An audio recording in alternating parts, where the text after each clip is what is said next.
Hello, everybody, and welcome to the to the start of the Cerebral Smack Talk live on YouTube.com. This is good old MF Michael Fletcher, alongside Anthony the Hitman Florio, the Twisted Angel D.D. Woodson, and the Phenom Michael Bullock. I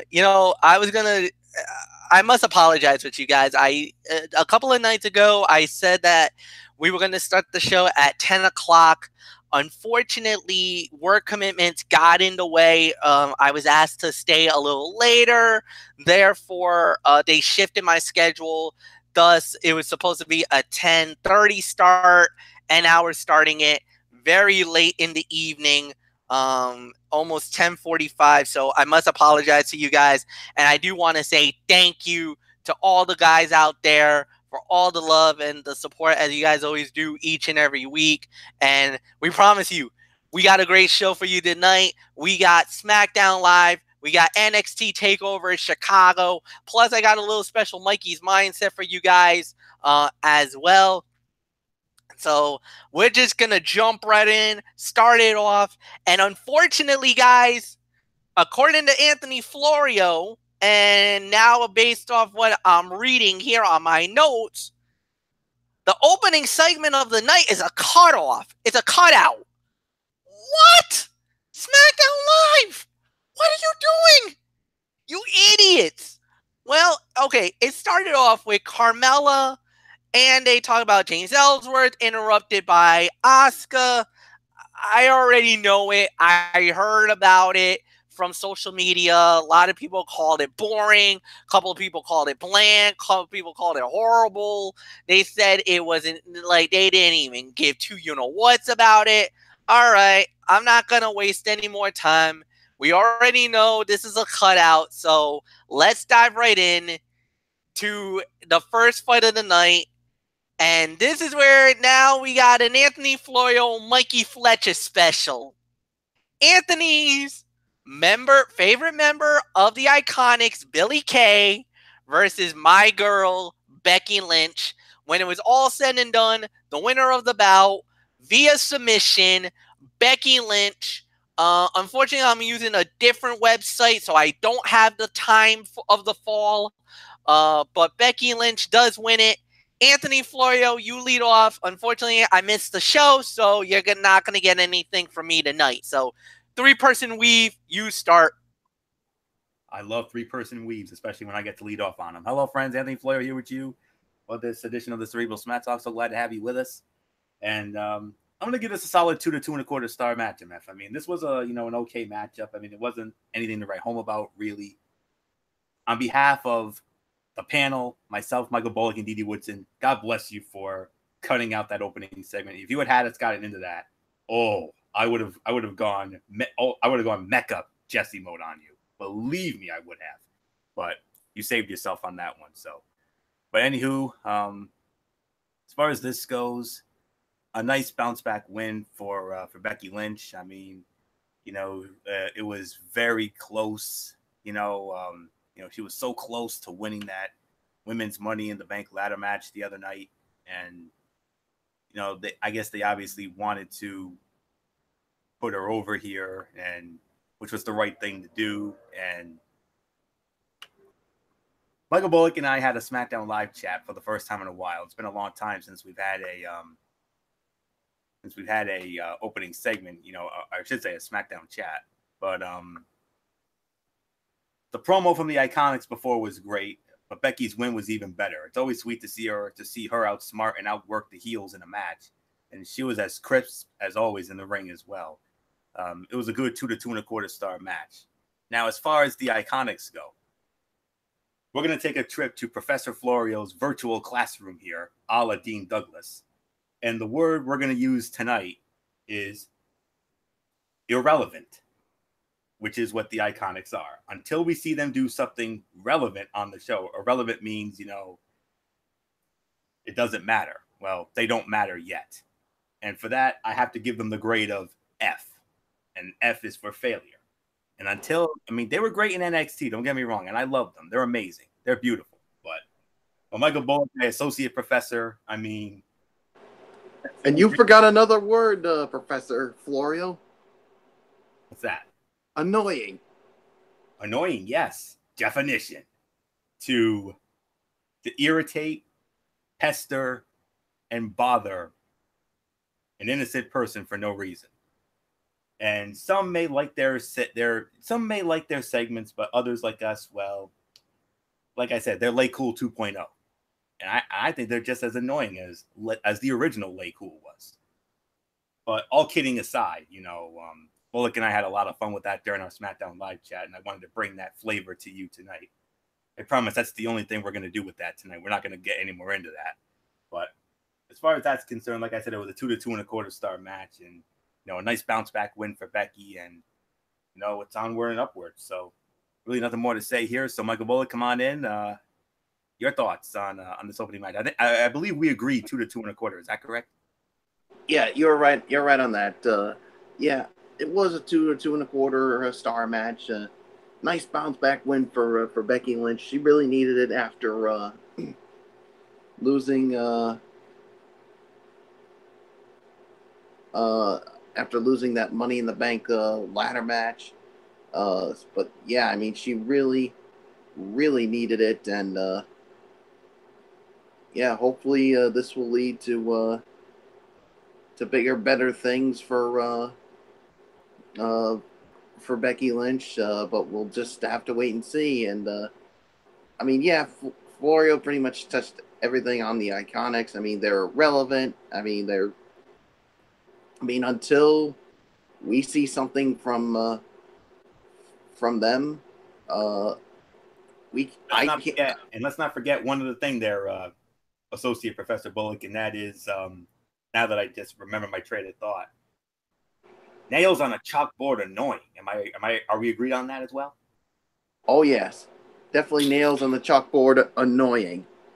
That's what they are. So, gosh, I can't stand them. Whenever they have a mic, I almost have to mute my TV every time when they're on, because that's just how annoying they are. So enough said. 2 to 2.25 stars.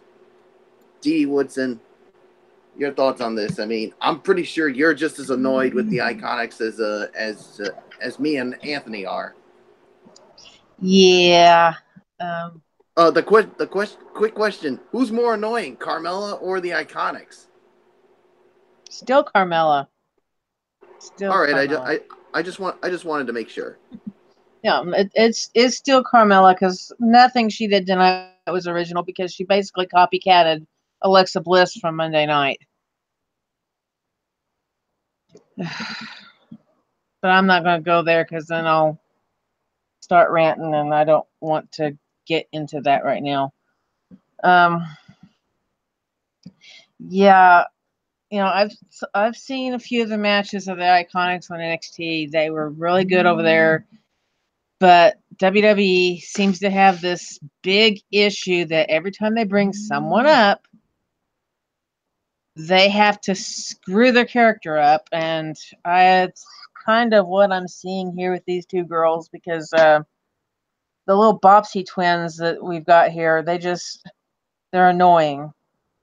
No, they're not as annoying as the other two Bopsy twins that hold championships right now, but they're annoying. Especially this imitation crap that they want to do for every person that they battle or annoys them, or whatever you want to call it. But as far as the match, I agree with the rating. Was very glad to see Becky finally get, another win in her column, because they come few and far between right now. And I do want to see Miss Lynch thrive, because I want to see her actually get back into the title picture. So not much more I'm going to say about it. Fletch, let's move on. All right. So the next thing we had was a tag team fight.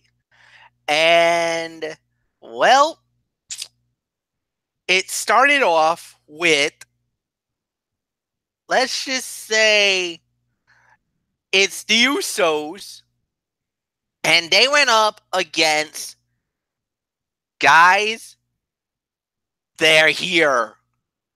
they arrived.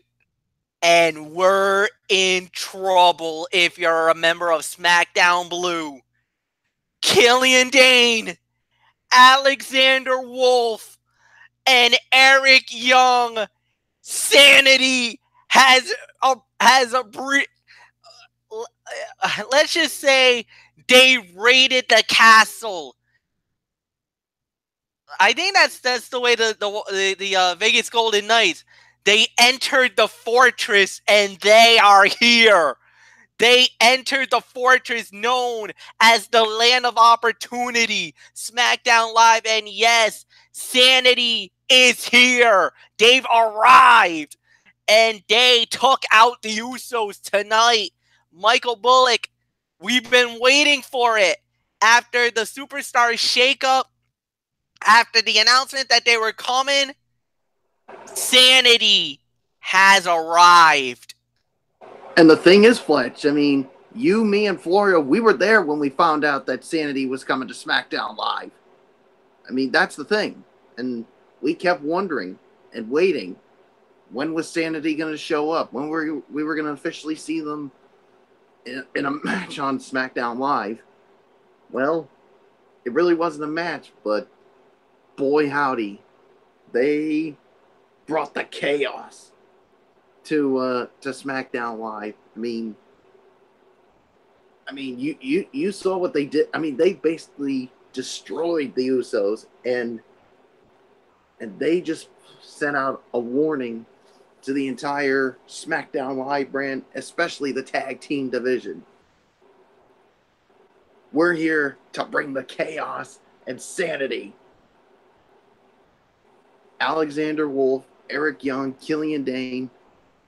I think they just sent a message, not just to the Usos, but to the Good Brothers, Carl Anderson and Luke Gallows, the Bludgeon Brothers, the Bar, the New Day.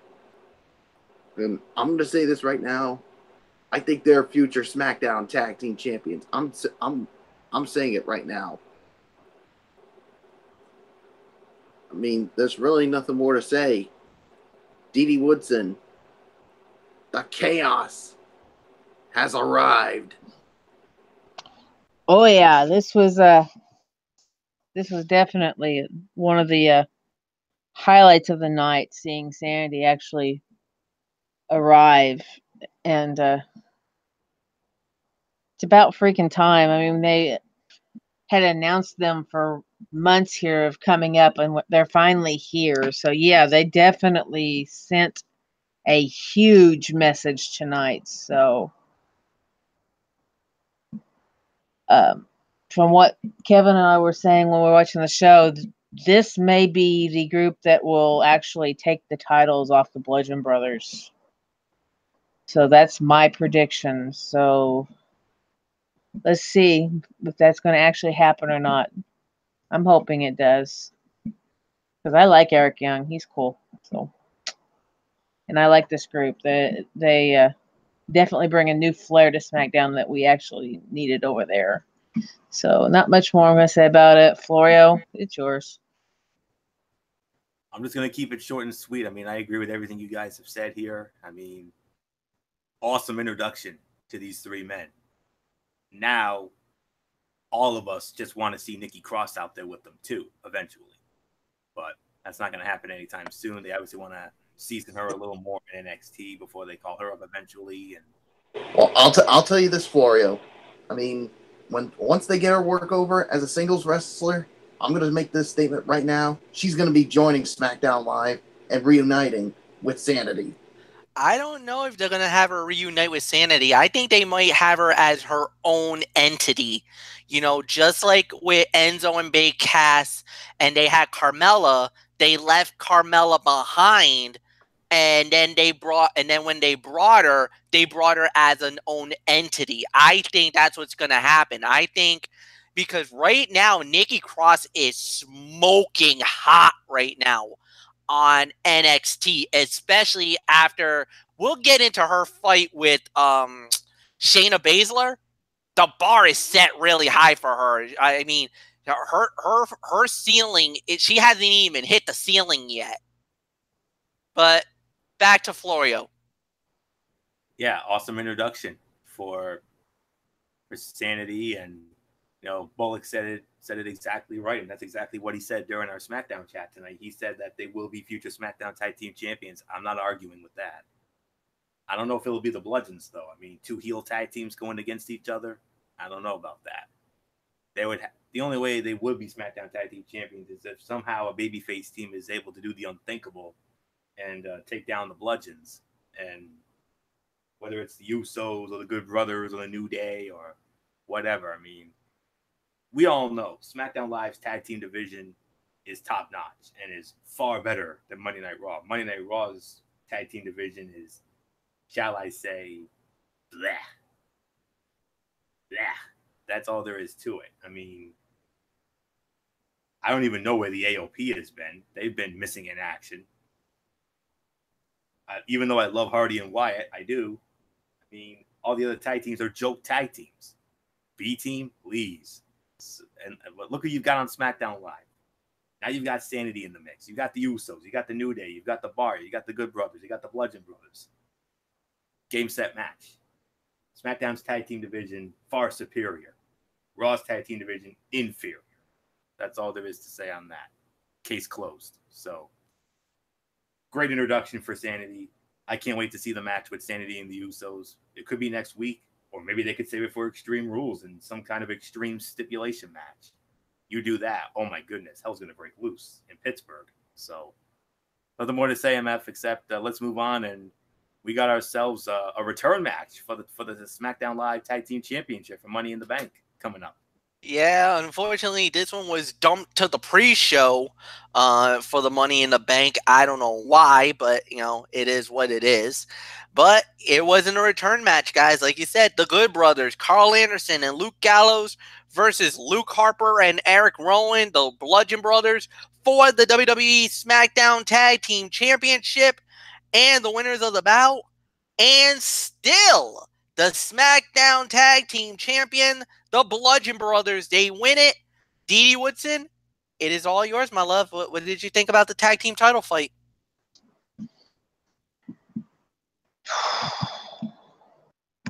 Honestly, I thought it was kind of short.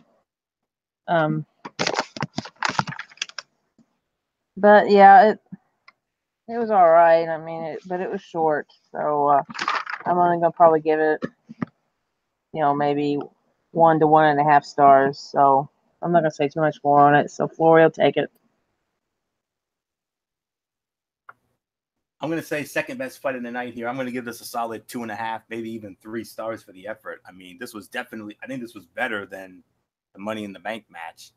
And this was another good match. Expected result, but Gallows and Anderson did well enough to make it interesting.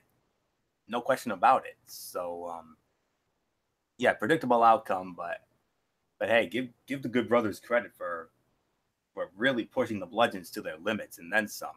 I mean, there were a couple of hope spots. I mean, there was one hope spot that unfortunately was the dreaded roll up of doom by Carl Anderson, and I thought they were going to win the belts right there, but no, the Bludgeons keep on rolling, and as long as those freaks are holding the gold, they're going to hold those things as long as they want to. MF, that's all there is to it. So, yeah, so nothing more to say. Solid 2.5.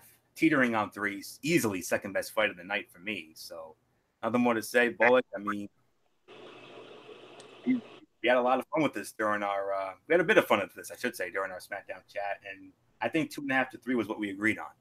Yeah, 2.5 to 3 stars is I think the correct rating for this. I mean, I respectfully disagree with the Dee Woodson's rating. I mean, I can understand where she's coming from, but I thought the action was good, and there was a little bit of Shakespearean drama in this match. So, yeah, I mean, and I agree with what Florio says. I mean, as long as the Bludgeons have the tag team titles, they're going to hold on to it as long as they want to. So, there's really nothing more to say. So, MF, I say it's time to run the gauntlet. The main event of SmackDown Live, Michael Bullock said it. It's the gauntlet match. as epic as Monday Night Raws was not too long ago, this time, high stakes for this gauntlet, because the winner of this gauntlet becomes the #1 contender for the WWE Championship and will fight AJ Styles at Extreme Rules for the WWE title. The first two individuals that started our gauntlet was Daniel Bryan and a member of the New Day. This time around, Big E Langston gets the opportunity to start it off.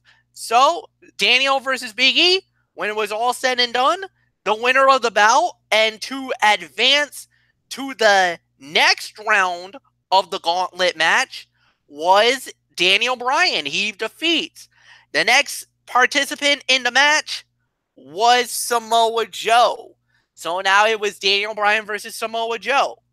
When it was all said and done there, the man who moves on and wins was Daniel Bryan. Daniel Bryan gets 2 victories. Then a little bit of some chicanery happened. The Bludgeon Brothers came out and jumped Daniel Bryan before the next participant comes out of the match. Lo and behold, the next man out was The Miz. Yep, not the match we were hoping for, or not the way we were hoping to get the epic fight. Miz versus Daniel Bryan. Obviously, Miz advances. He knocks Daniel Bryan out, basically thanks to the bludgeons and interference. Then we're down to the final. It is The Miz, one-on-one with Rusev.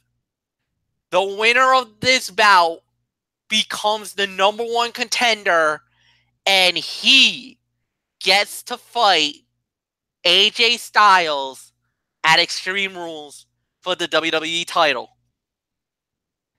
Ladies and gentlemen, the winner of the bout, the #1 contender for the WWE Championship is Rusev Butria, Rusev Mashka. It's Rusev Day. Rusev is the #1 contender for the WWE Championship. Anthony Florio, you lead off. Like I just said, it's Rusev Day. Oh my goodness! Wow. Okay. This is too easy. Far and away the fight of the night. But then again, we all knew this was going to be going in. This was right up there with the that Raw gauntlet match all the way back in February. You'll remember that. That one took a good 2 to 2.5 hours. This one took about a good 45 to 50 minutes, I want to say. Oh, my Lord. 4.25 to 4.5 stars as a whole. I mean, I want to give it 5, but there was some chicanery in there, especially with The Miz, you know. The match with Daniel Bryan and Big E Langston. Let me just tell you about. Wow. Let me just say this. Unbelievable.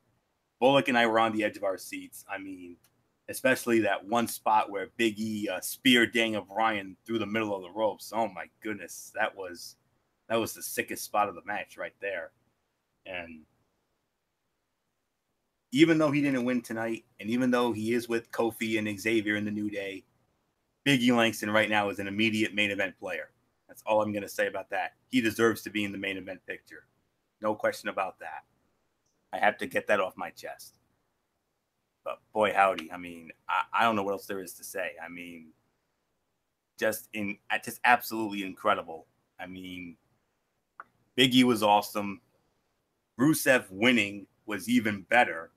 And The Miz, you could say maybe paying off the bludgeons to eliminate Daniel Bryan. That was also very nicely done. That just planted the seeds for, I think we're finally going to get that highly anticipated Bryan and Miz feud. maybe we'll start planting the seeds for that at Extreme Rules, maybe. But happy Rusev Day, folks. We're getting Rusev versus AJ Styles for the WWE Championship at Extreme Rules. As one of my favorite college football commentators, Mark Jones, once famously said after a major upset one day, "What a time to be alive." That's all I can say on that. So happy Rusev Day, my friends. And wow, the action was great. Biggie and Daniel Bryan, I think, was the best of the gauntlet. That was just an amazing match. MF, wait till you see how great Daniel Bryan and Big E turned out. Just incredible. And then from there, Bryan and Joe, good for what it was. It could have been a little better. I mean, we knew it wasn't going to be anything like that epic ROH match that MF told us about some time ago. And then Miz and Bryan, obviously, that was a dud because of what happened there with the bludgeons. That killed the rating.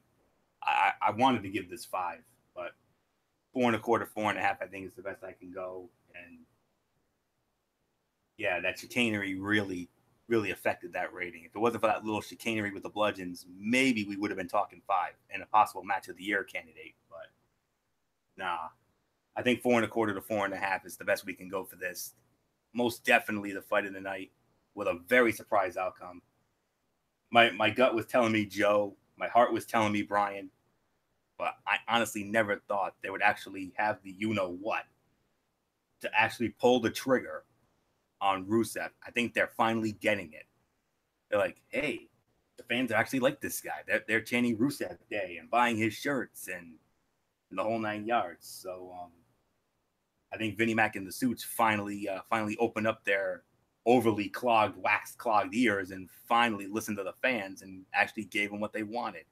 You know how the fans have been getting behind Rusev lately. So no question about it, man. Styles and Rusev. Unfortunately, I hate to say it. I hate to be a little bit of a Debbie Downer here, but there's only one logical outcome for this match. AJ. We all know AJ is going to successfully defend, but I just hope that they, give these two a good amount of time, give Rusev some hope spots, at least a good 2 or 3 hope spots there. Rusev's not winning the belt. I mean, but it's about damn time he actually gets a shot at the big belt. He's never had a chance at the big belt before in his time here. He's been a multi-time United States heavyweight champion and all that, but he had that year-long undefeated streak until they fed him to Cena at WrestleMania 31, and we thought, yeah, this guy's just going to be lost in the shuffle from here on in going forward until he decides to hang it up. But about time. I'm so glad this guy's actually getting a chance. It's probably not going to be the main event of the pay-per-view. I would love for it to be, but I don't think it's going to be. So enjoy it, Rusev. Congratulations. You've got a shot at the title. I'm sorry, my friend. I don't see you walking out of Pittsburgh with the belt because I think WWE's going to want to have their top frontline soldier, their workhorse, the heart and soul of the company right now, the phenomenal one. I think they're going to want him to carry the belt going into the biggest party of the summer. So that's just my thought alone. So 4 1/4, 4 1/2 stars, damn good gauntlet match, far and away fight of the night. Everybody was great, but to me, even though he didn't win, Daniel Bryan, in the immortal words of Kevin Durant, you're the real MVP. Bullet, come on in. My God, did we have a lot of fun with this during our SmackDown chat tonight, especially Daniel Bryan and Big E. And what about that? Big E nearly killed Bryan with that spear through the ropes. Ugh. Good. Yeah. I mean, first off, 4 to 4 1/2. Definitely the fight of the night. I mean, Big E and Daniel Bryan. I mean, man, what a match that was. I mean, this is why we always say Daniel Bryan always makes his opponents look better. And he made Big E Langston, or should I say Big E, look really good in this match tonight. I mean, there were times I thought Big E was gonna pull it off. But the Yes Man gets it done, and then the Yes Man gets it done on Samoa Joe, and then the Bludgeons with their interference here, and then attacking Daniel Bryan. And then he basically, and then the Miz comes out and does what he always does best, picks up the bones after someone does his dirty work. Yeah, I'm not surprised that he probably paid off the bludgeons to beat the crap out of Daniel Bryan, and I think we're starting to see the seeds playing for a Daniel Bryan Miz feud, and I think we're finally gonna get that match. Hopefully, it's at Extreme Rules, but if there's one event I want to see it happen, I say SummerSlam. But we'll just have to wait and see. And then Rusev comes down, and Rusev is now the #1 contender for the WWE Championship. Yes, congratulations, you are the #1 contender, but I think it's obvious AJ Styles is going to win that match at Extreme Rules. So nothing more to say. D.D. Woodson, I give it to you. Yeah, it's a solid 4.5-star match or matches. I definitely agree that the first one was the best. Not real crazy about the ending with the one with Joe on the count out. That could have been better. Not sure what the heck the Bludgeons were doing. I mean, yeah, he came out as they were walking back up the ramp, but that really doesn't give a reason for them to go after Daniel Bryan. So I am very curious as to why that happened, but I hope WWE has a way of explaining that to us within the next week.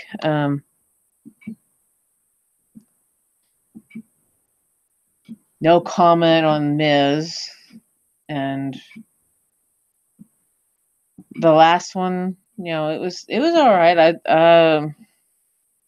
I'm glad to see that we have somebody different in the title picture. So that's going to make this a very interesting Extreme Rules match between Rusev and AJ. So I'm kind of looking forward to it. So not much more I have to say about it. So Fletch, I send it back to you.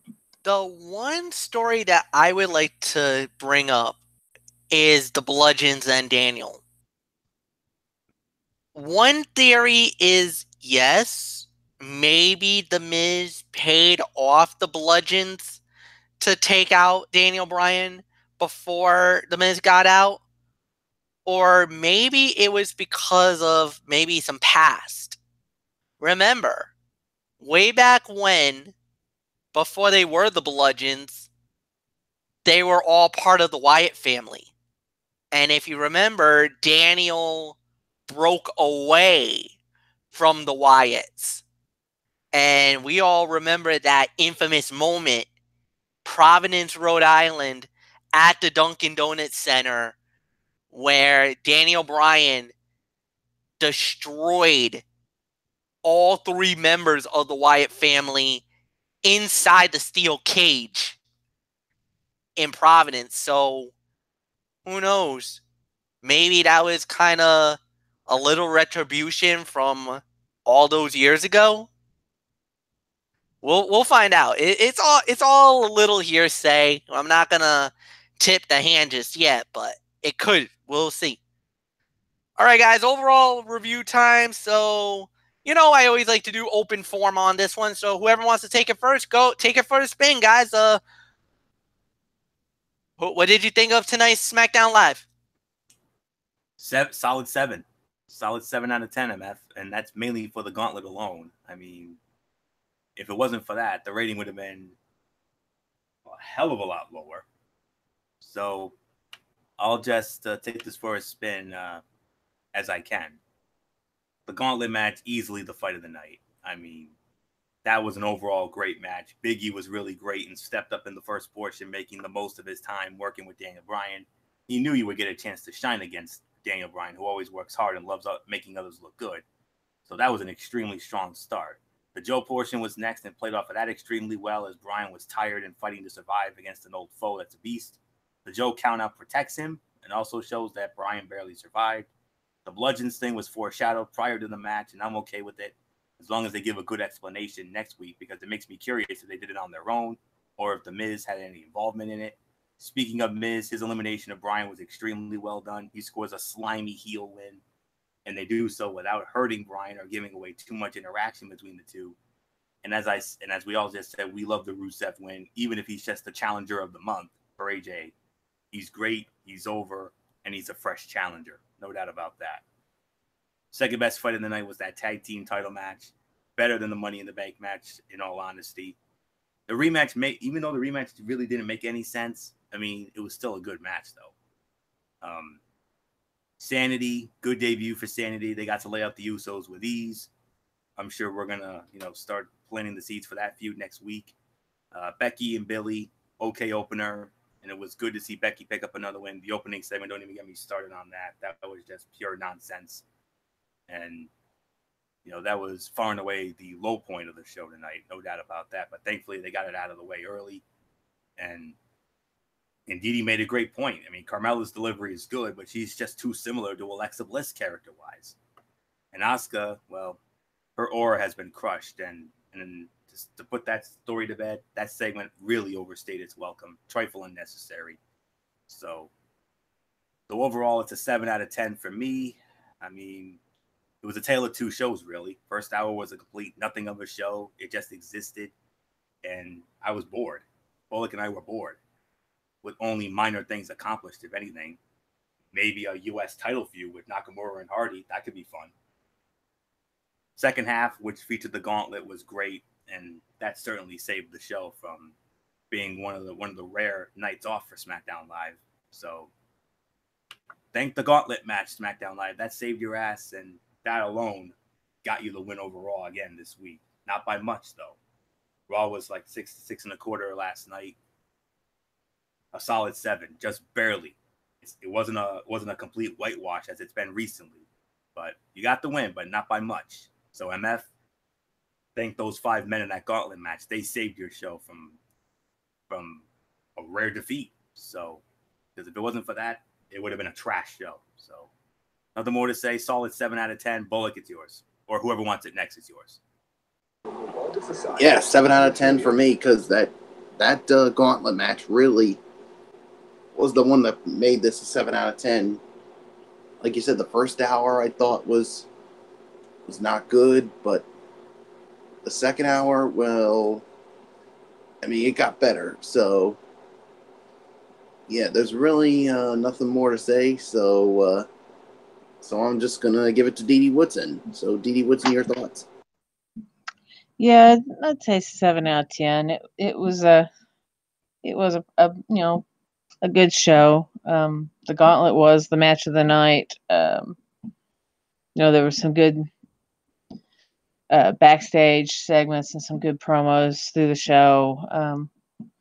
A few matches that were, at least newsworthy. But yeah, the biggest letdown was the opener, especially after just having this almost identical thing on Raw. I mean, yeah, it was set up slightly different, but still, she comes out there, just says basically, the same crap she always says, but does but Alexa, of course, did the same thing. They just basically, make it sound like, oh, I want to do this for, do all the emotional stuff for the fans, but then turn it self-centered on themselves. I mean, it was just stupid. And why Ellsworth would go and steal Asuka's outfit to come out there in that, I don't know. If I was Asuka, I'd go take it to the dry cleaners and have it defumed and get rid of the bugs that probably was left on it from the idiot. Other than that, I enjoyed the Jeff Hardy promo. I love the fact that he's gone back to the makeup and love the new contacts that he's got. I mean, that was cool. But yeah, definitely the best match of the night was the Gauntlet. So not much more I'm going to say about it. So let's move on. All right, we're gonna go right into the NXT Takeover Chicago. It started off with the NXT Tag Team titles, the Undisputed Era versus Oni Lorcan and Danny Burch, the winners of the bout, and still the NXT Tag Team Champions, the Undisputed Era. This was a very, very good match to start off the NXT Takeover. Um, Kyle O'Reilly and Roderick Strong, really impressive to say the very least. This was at least 3.5 stars to start it off, man. That's how good this fight was. I got really nothing more to say about it. Anthony, just give me a quick thought about the match. You underscored it, MF. 4.25 stars for me. This was a damn good opening match. I mean, nobody should be surprised that the Undisputed Era were so over in Chicago. Did you hear that pop? My God, that was epic. Absolutely great opener. You could not have asked for more to open the show. I mean, the action was great, hard hitting, kept an amazing pace. The crowd was awesome throughout. Burch and Lorcan delivered in their first takeover shot, proving they deserved the chance and that they were as good as many had proclaimed, while the Undisputed Era just keeps delivering and show why they are such an integral part of NXT. The bar was set high in this match, delivering a big fight feel and a nice mix of old school and new school, no doubt about it. So 4.25 stars, that's the correct rating for this match, MF, with all due respect. So Michael Bullock, come on in. Your thoughts on this opening tag match. Great way to start it off.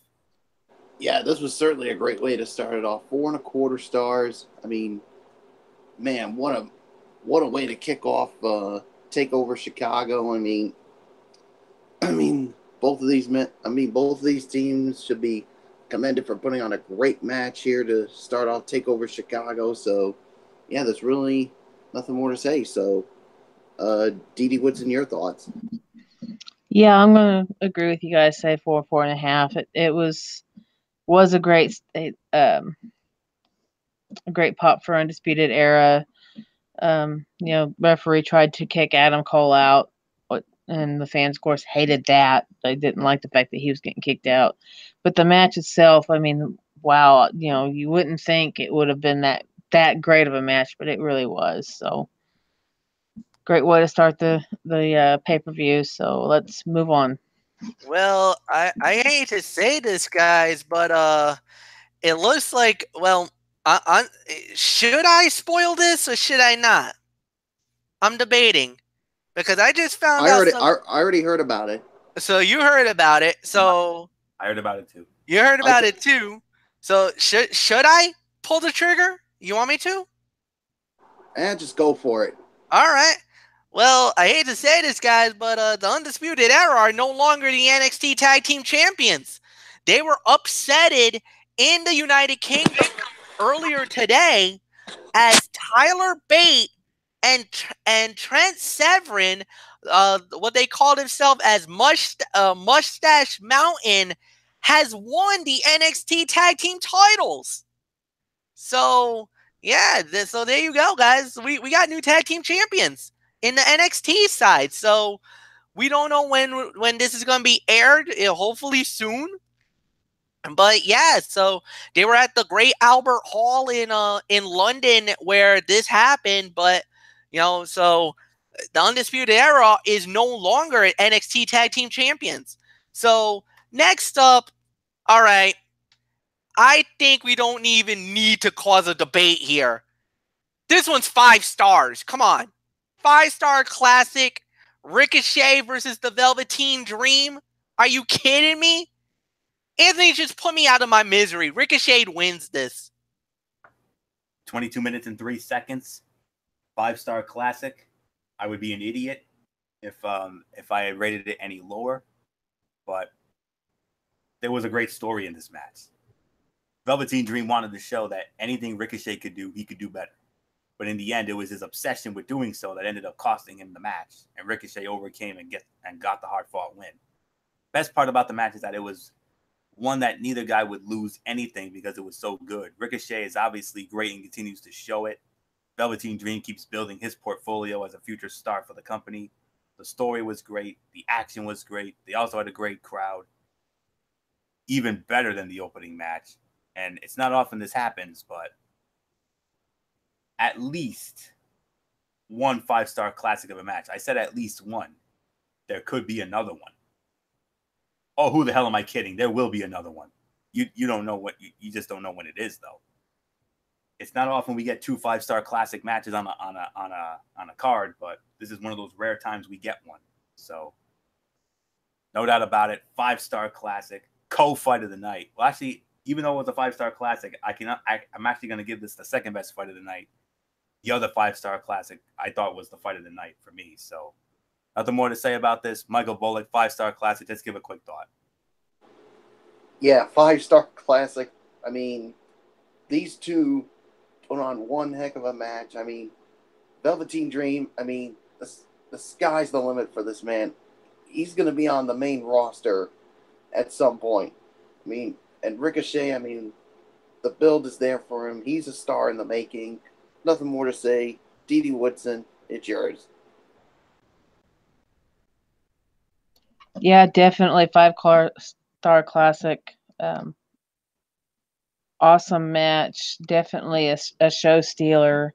But yeah, I agree. There is one more that tops this one. So you guys pretty much touched most of it. So Fletch, I toss it to you. Third fight of the night, Shayna Baszler puts the NXT Women's title on the line against Nikki Cross, the winner of the bout via submission, and still the NXT Women's Champion, the Ace of Spades, Shayna Baszler. Michael Bullock, it is yours.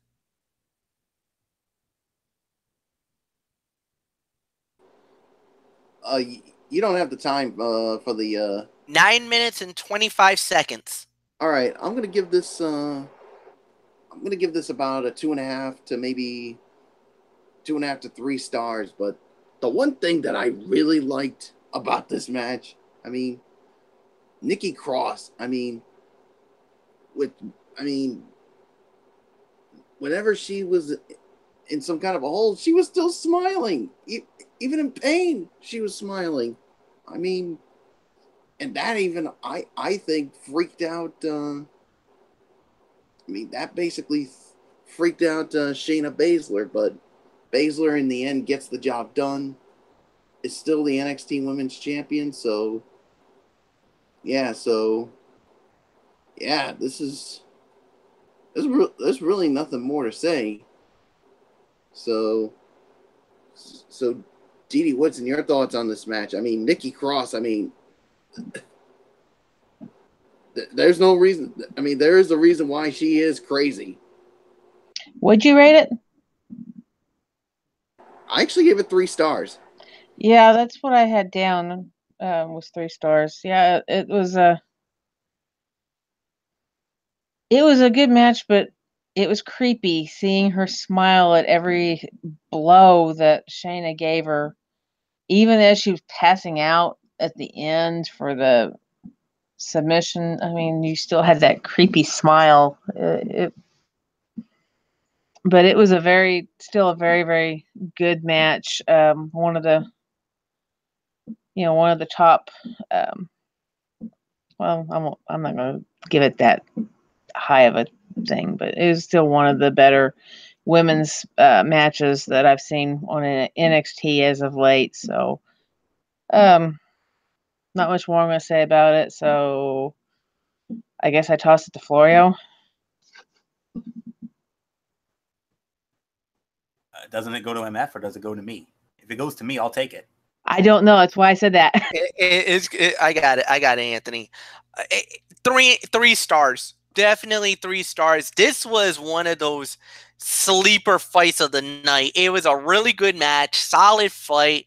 By default, it's the worst fight of the evening, and trust me, there's really nothing bad about this fight. It's just that The next two were just as good, and like we said, there is a 5-star floating around. Another 5-star classic is floating around. It's in the area. We know it, but we can't. We'll get there when we get there. But this was a really good match, and this was beautifully done. Everybody played their parts well. Nothing more to say. Anthony, it's yours now. 3.25 stars, slight underscore here, guys. 3.25. Yes, I agree. It was the default worst fight of the night, even though it was nothing remotely bad about it. Nikki's transformation is really not talked about as much as it should be. She's been amazing, transforming from a cowardly heel to a psychopath killer of a character. Baszler overall commanded and entered the in-ring confidence, and she's also really grown in recent months and only getting better. I love the story, as Nikki was not afraid and brought the fight like no one has before, confusing Baszler at first, but she overcame. The finish with Nikki passing out also played well into the story, as she was too crazy and too focused on making Baszler keep attacking the tap. And the shot of her smiling and then passing out was amazing. It was good and exactly what it needed to be style-wise. And best of all, it did not overstay its welcome. So 3.25 stars. And to me, default, it was the worst fight of the night, even though there was nothing remotely bad about it. So nothing more to say, MF. Let's move on to the big one, the big championship matchup. For the NXT title, the champion, Aleister Black, versus the #1 contender, Lars Sullivan, the winner of the bout in 14 minutes and 7 seconds. And still the NXT champion, Aleister Black, he wins the match. Dee Woodson, it's all yours, my dear.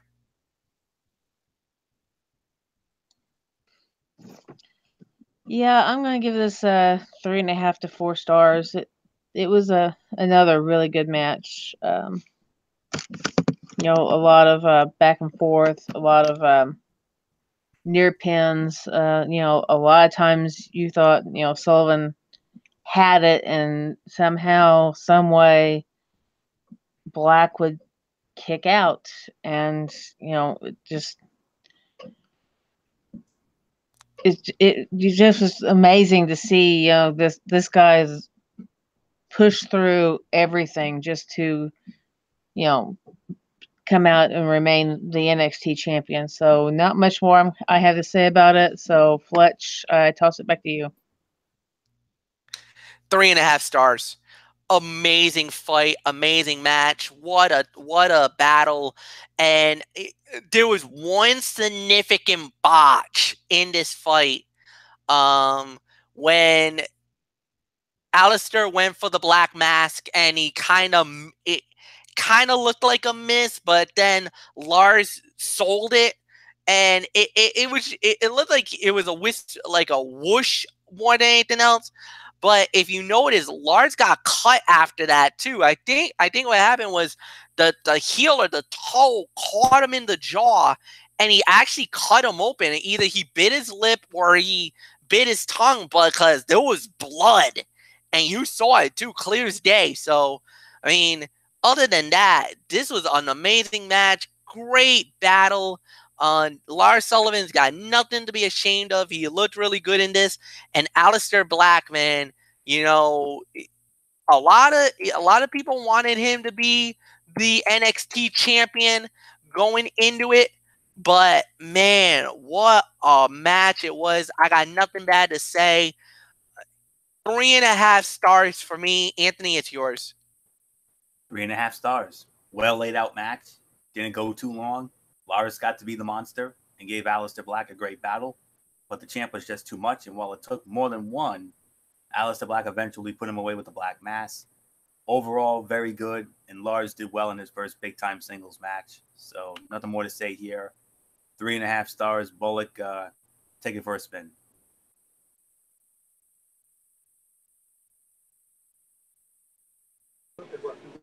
Oh, yeah.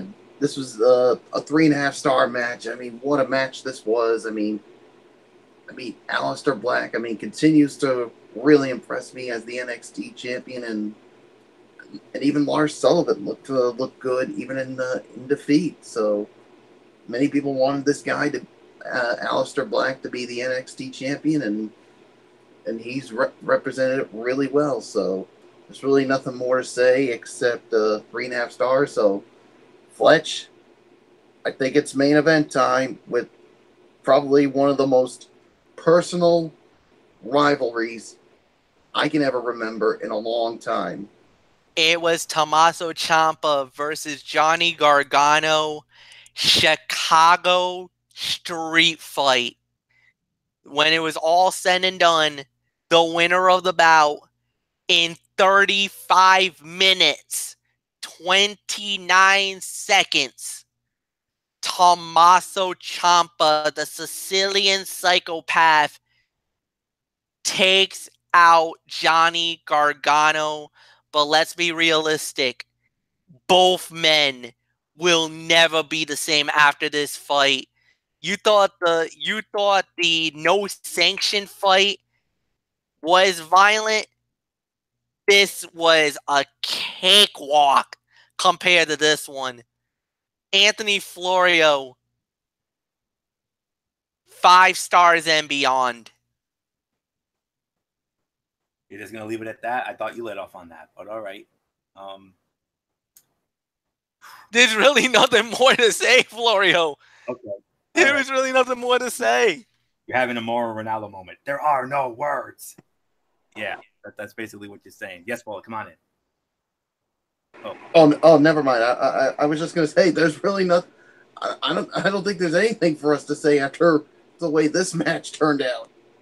Well, I'm gonna go into full-on professor mode if you don't mind. I'll I know that. I mean, that first match, that was just the appetizer. And this was another appetizer. And this was the main course. And then down the road, I think in Brooklyn, we're going to get the dessert. That's all I can say on that. So, okay. Of course, 5-star classic. Fight of the night. No question about it. I'm going to go on the record here. To me, I think this was the greatest match in NXT history. I think this was even better than the Gargano and Almas championship match in Philadelphia. Yes, there was some trepidation going into this, not due to the performers, but to going back to such a similar match after they delivered an absolute classic in the first bout. But never fear. Johnny and Tommaso are here, and they did it again. It is so hard for a sequel to live up to the original. Many fail and fail epically. But these two have done such a great job of making us, the fans, emotionally invested, making them care in everything that they do. And on top of all of that, the crowd was locked in and reacting to everything like it mattered so much. It's amazing that when you tell great stories and let great wrestlers do their thing, that this happens. You take a great story, emotionally invested fans, deliver great and violent action, appropriate with the story, and it all just comes together. Johnny was so overcome with getting revenge that he got so carried away, allowing Tommaso to catch him and steal the win after he basically lost twice, tapping with no referee. And I cannot wait to hear Tommaso Ciampa's promo about how he beat Gargano with both hands tied behind his back. Ciampa stealing the win and walking off on his own as he mockingly waved to Gargano was a fantastic visual, and that will play well into the build for the rubber match. I don't think that's next. I'm gonna bring out a scenario for you guys, and I want to get a quick thought as to if you agree with me on this or not. If I'm foreshadowing this, if I'm wrong on this, I don't care. But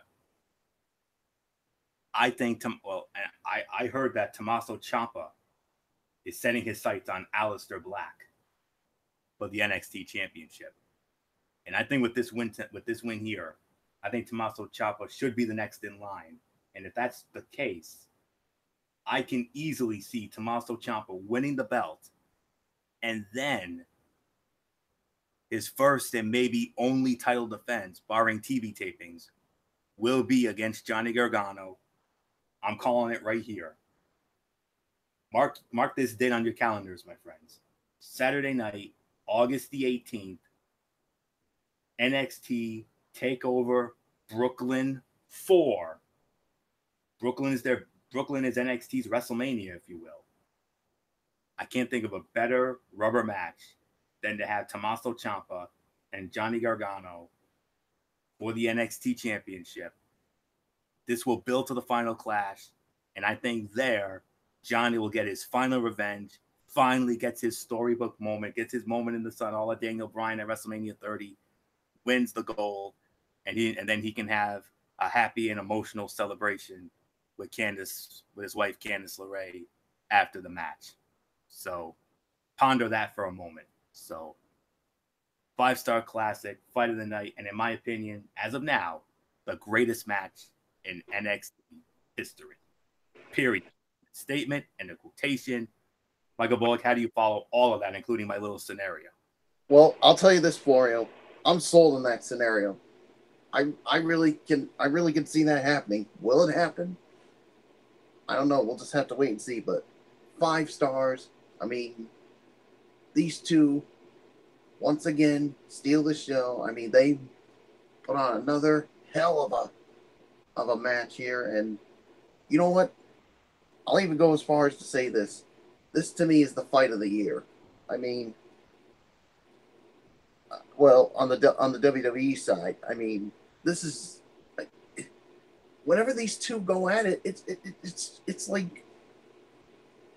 like gold for us, and these two once again. I mean, this was just brutal. It was barbaric, and Fletch is right. Neither one of these guys will ever be the same again after this. But as far as down the road, I mean, I could see that scenario happening, but will it happen? We're just going to have to wait and find out. So, 5 stars, fight of the night, nothing more to say. Dee Woodson, what a hell of a Chicago street fight we saw. Yeah, definitely.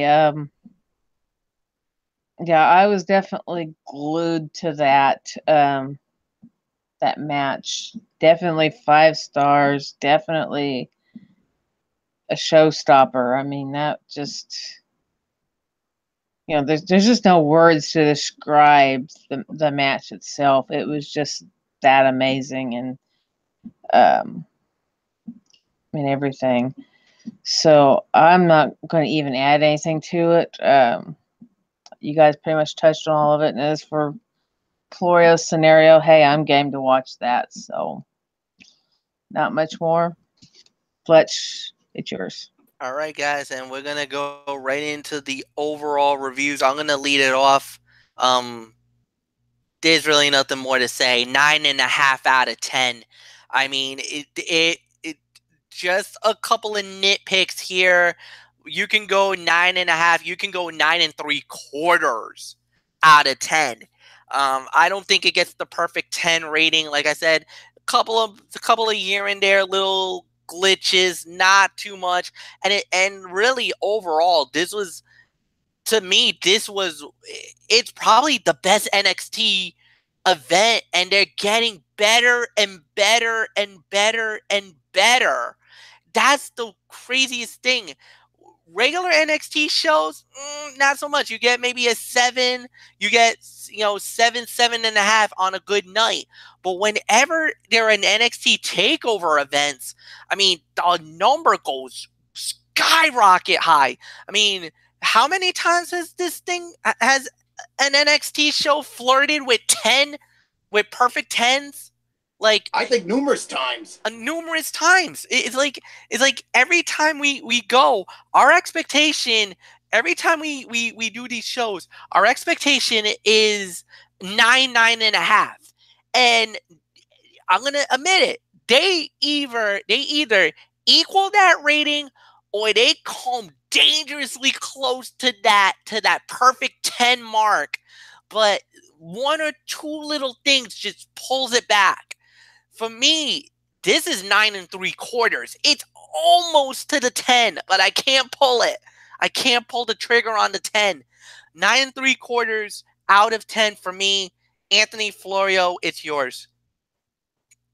9.5. 9.5 to a perfect 10. I mean, they did it again. Thriving through simplicity and a less is more attitude when it comes to building to a takeover show and never presenting a bloated event. Everything matters. Everything gets the time it needs. All of us fans care. And every time someone says that the card is not hyped enough or it doesn't look good on paper, they knock it out of the park, and NXT continues to be the best of the WWE when it comes to, pay-per-view events, what have you. 205 Live may be the best weekly episodic show, but when it comes to the grand scheme of things, when it comes to pay-per-views, NXT TakeOver events are cut above the rest. You think Chicago is good? Wait till Brooklyn. And if my scenario comes true about Gargano and Ciampa, that's when the rubber match is going down. It's going to end in Brooklyn. And I think the title is going to be involved this time. Because like I said, I think Tommaso Ciampa, maybe at a taping, maybe. That's the only way you could pull this off. You'd have to do it at a taping. Maybe one of the UK tapings. I don't know. We'll see. But I think Tommaso Ciampa will dethrone Aleister Black as the NXT champion. Johnny will want a shot. And then we'll get the rubber match. And if that all goes down, if it goes the way I think it will, especially in Brooklyn, and if Johnny gets his moment in the sun, oh my goodness, my friends, we're looking at the new greatest match in NXT history. That's all I can say about that. Johnny Gargano has given us the two greatest right now. The Almas match in Philadelphia, where I think he should have won the title, just my opinion, but it is what it is. And then this match here, and then the New Orleans match. This was even better than New Orleans. So to me, Gargano and Ciampa are the workhorse and the frontline soldiers for NXT right now. Please, one more match. One more match. End it in Brooklyn and end it with the title. And then put the title on Johnny. Who deserves that title more than he does. No disrespect to Aleister Black. He's a wonderful champion and a great competitor. But get it off him. Have Tommaso take it from him, maybe by nefarious means or something. I don't know. And then have Johnny get ultimate revenge, beating Tommaso, and then taking the belt off of him and sending the Barclays into maybe the greatest mass euphoria ever. 9.5 is perfect, 10 out of 10. Oh, sound good to you? You know what? You guys Fletch gave it 9 3/4.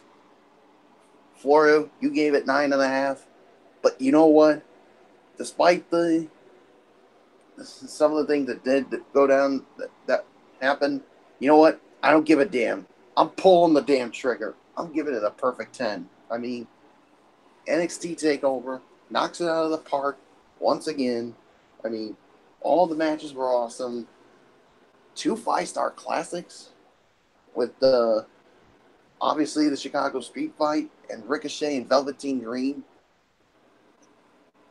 And I mean, an awesome tag team title match, and that a good NXT championship match and a women's title match. To me, I'm pulling the trigger. I'm giving it a perfect 10. If you guys want to disagree with me, if Dee Dee Woodson wants to disagree with me, fine, whatever. But hey, it's my opinion. I'm sticking to it. I'm giving it the perfect 10. Dee Dee Woodson, it's yours. Hey, more power to you if that's what you want to do. I'm going to go ahead and agree with Fletch. If the women's match or the the championship match was maybe slightly a little bit better, then I might pull the perfect 10. But even with 2 5-star classics, it was really close. It was awesome. So we all pretty much said that in the preview show that we knew this one would be better than the actual Money in the Bank ladder match. And as usual, NXT, they follow through with what they usually do, what we all know. So not much more I have to say about it, but I am going to head out. So night, guys. And we're going to actually head out ourselves. We're going to call this a night. So there's really nothing more to say, guys. Friday night, I'm probably going to guess it's going to be the NBA draft special because Yes, it is. Because the draft is going down on Thursday night. So Friday night, 10:30 Eastern on the Tone 25, it is going to be the NBA draft recap special, one of our favorite shows of the year. We will be breaking down every single team in the NBA. We're going to find out what we liked about the draft, what we did not like about the draft. 10:30 Eastern on the Tone 25. Then Monday night, another edition of Ridiculously Raw hosted by Anthony Florio. And then 1 week from tonight, right back here on Braves Fan 95 for another edition of the Cerebral Smack Talk. So with that said, for Anthony Florio, for Dee Woodson, for Michael Bullock, I'm Michael Fletcher. Thank you so much for watching this. Like the video, leave a comment at the bottom, share it with all your friends on all social media networks. Have a good night, everybody. So long for now. And for all of us here and the Cerebral Smack Talk, we are